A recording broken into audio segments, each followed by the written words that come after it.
I am going to talk about Adobe Presenter and Easy VoiceOver tool for PowerPoint presentation today. Adobe Presenter is an e-learning software solution released by Adobe Systems. It is available on the Microsoft Windows platform as a Microsoft PowerPoint plugin. In addition to recording one's computer desktop and speech, it also provides the option to add quizzes and track performance by integrating with learning management systems such as Blackboard and Canvas. What is Adobe Presenter? What does that mean? It is a PowerPoint presentation plugin. It is a program added to PowerPoint. It is very easy to use, can be produced in your office or at home, and also you can have control on the size of the files. The best part of application of Adobe Presenter is it is a PowerPoint plugin. It is very PowerPoint friendly. If you are quite familiar with PowerPoint, Microsoft PowerPoint, the learning curve of using this application will be very low. Once you install the application on your computer, there will be a new tab added to your PowerPoint program. Once you open the PowerPoint program from anywhere, you will see a tab named Adobe Presenter appears. All of the Adobe Presenter features and functional buttons are available there through the tab. And this is what I'm talking about. And before we move on to talk about how to use the program, I just want to give you a quick feel. And this is just a screenshot of one of my products. You can set up your profile, add your contact information, and a table of contents can be generated automatically using Adobe Presenter, and you can set it up through the settings tool. And this side will be your slide, and you will have playback control as the viewer, and you can skip and move to the next slide, and you can even slide it so that you can speed it up. And this is the control, voice control, volume control, and also the slides can be viewed by the outline view, by thumb. And if you have notes added to each slide, the viewers can also view the slides through notes, and they can even do the search.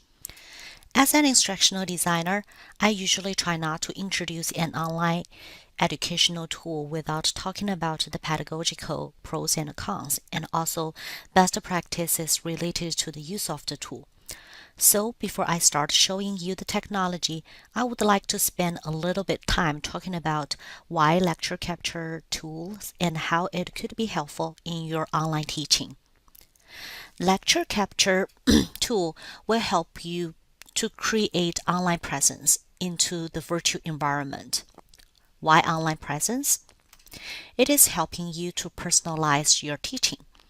So your students will be able to listen to your voice and process that as a real person who is teaching them instead of a computer on the other side of the internet cable. You can express your personality through the recording.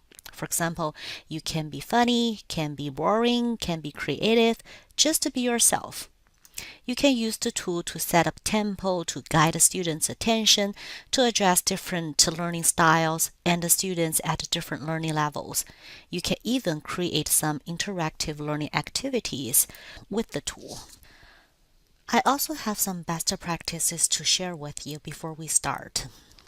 First, we start with a PowerPoint presentation already created. Consider creating a written script before recording audio for your presentation. Speaking into the microphone can be more difficult than giving a presentation to a live audience. To ensure the smooth delivery that covers all of your important points, consider creating the script for the entire presentation before recording audio for it. If you have slide notes written in PowerPoint, you can easily import them into Adobe Presenter to use as a script or as the basis of a script. Then, design your online presentation based on the bandwidth capabilities for your audience. If your audience has fast broadband connections, you can create a graphic-intensive presentation that includes many animations. However, if your audience has a slower connection speeds, consider using graphic images only or no graphics at all to ensure that your audience has a good viewing experience. You also need to decide where to place your presentation animation in the scripts. Now we're ready to talk about Adobe Presenter features. You may realize I return back to my PowerPoint interface, and this is a tab added after I install Adobe Presenter application, and all of the function buttons displayed here are Adobe Presenter functional buttons. Very likely you are going to use the record button to add voiceover to your presentation slides. You can even import if you get narrations recorded before ahead of the time, and you can sync them with the animations, and you can even edit the audio files imported. You can even add quizzes. Sometimes you can add like a self-assessment quiz to give the students and the viewers a mental break in the middle of the sessions. And you can preview the session after you finish recording so that you can publish your presentation to be the needed format.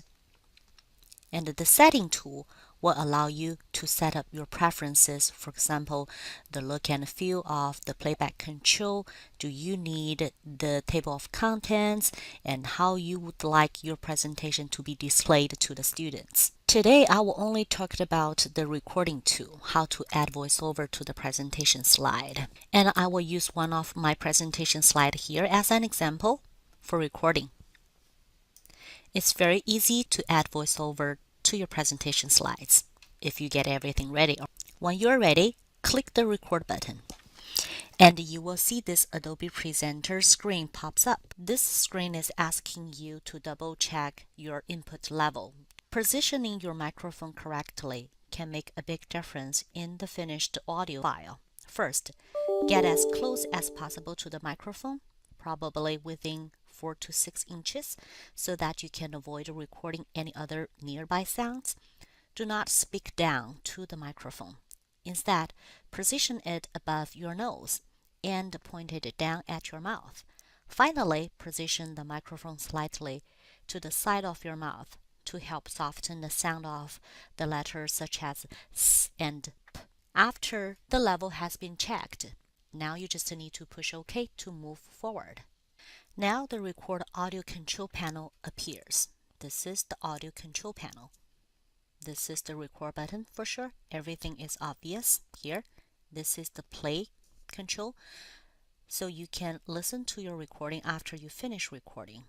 And this is also the slide bar, which is going to show you the progress. This set of buttons down here, which is indicating which slide you are on now, and you can use the previous and the next buttons to move among the slides. So if you have the notes ready, you just click this scripts window, and then whatever the scripts you have into the notes panel will be brought over here, which is a very handy tool to me.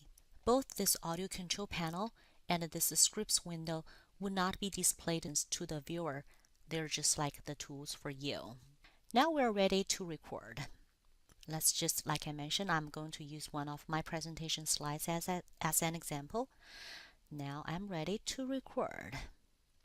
Click the record button, and you see this small arrow appears, which is indicating you have some animations on this slide. So this next animation button will allow you to sync your recording with the animations. I am already started, so now let me pretend I am recording for this slide. I have the scripts here. I will just start reading. Lecture capture tool will help you create online presence. It is helping you to personalize your teaching. Now it is the cue for my first animation. I click next animation. You see my animation shows up. And then I keep recording. Your students will listen to your voice and process that as a real person teaching them, instead of a computer on the other side of the internet cable. You can express your personality through the recording. For example, you can be funny, can be boring, can be creative.